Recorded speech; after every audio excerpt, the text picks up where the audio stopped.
आप सभी को पता है कि हमारे देश में अलग अलग तरीके के क्राइम होते हैं। तो उसी बीच हम सुनते हैं कि पुलिस कस्टडी में भेज दिया गया व्यक्ति को या जुडिशियल कस्टडी में भेज दिया गया। तो ये दो तरीके की कस्टडी हमारे जुडिशियल सिस्टम में है। पहली पुलिस कस्टडी और दूसरी जुडिशियल कस्टडी।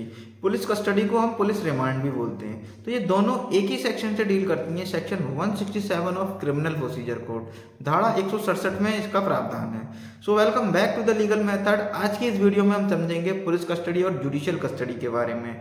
तो पुलिस कस्टडी मैक्सिमम 15 डेज की होती है, 15 दिन की होती है। 15 दिन से ज़्यादा की पुलिस कस्टडी नहीं होती है। जो जज और जो मजिस्ट्रेट होते हैं तो एक बार में 2 या 3 दिन की पुलिस कस्टडी मतलब पुलिस रिमांड देते हैं। और पुलिस कस्टडी में व्यक्ति को पुलिस थाने में रखा जाता है पूछताछ के लिए। अब धारा 67 से पहले हम धारा 57 को समझ लेते हैं, धारा 57 को समझ लेते हैं। तो धारा 57 क्या कहती है? तो धारा 57 ये कहती है, अगर कोई व्यक्ति किसी गैर जमानती अपराध में गिरफ्तार हुआ है, मतलब नॉन बेलेबल ऑफेंस में अगर कोई व्यक्ति अपराध मतलब गिरफ्तार हुआ है, तो उसको लॉ ये कहता है कि विद इन 24 आवर्स उसको मजिस्ट्रेट के सामने पेश करना होगा।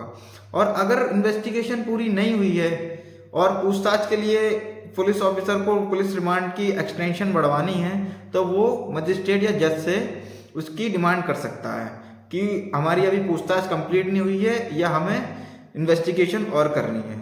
और उसको एक इम्पॉर्टेंट चीज़ जज को दिखानी होगी, वो है पुलिस डायरी। और पुलिस डायरी में वो चीज़ें सारी बतानी होंगी कि ये व्यक्ति किस परिस्थिति में गिरफ्तार हुआ था।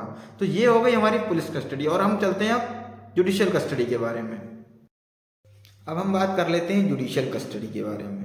तो जुडिशियल कस्टडी में अगर अब भी इन्वेस्टिगेशन पूरा नहीं हुआ है, तो जो पब्लिक प्रोसिक्यूटर है मतलब जो सरकारी वकील है, वो कोर्ट को ये सेटिस्फाई करेगा कि उस व्यक्ति को छोड़ना सही नहीं है, उसको जेल में रखना सही है, तो जज जो है आपको न्यायिक मतलब जुडिशियल कस्टडी में भेज देगा।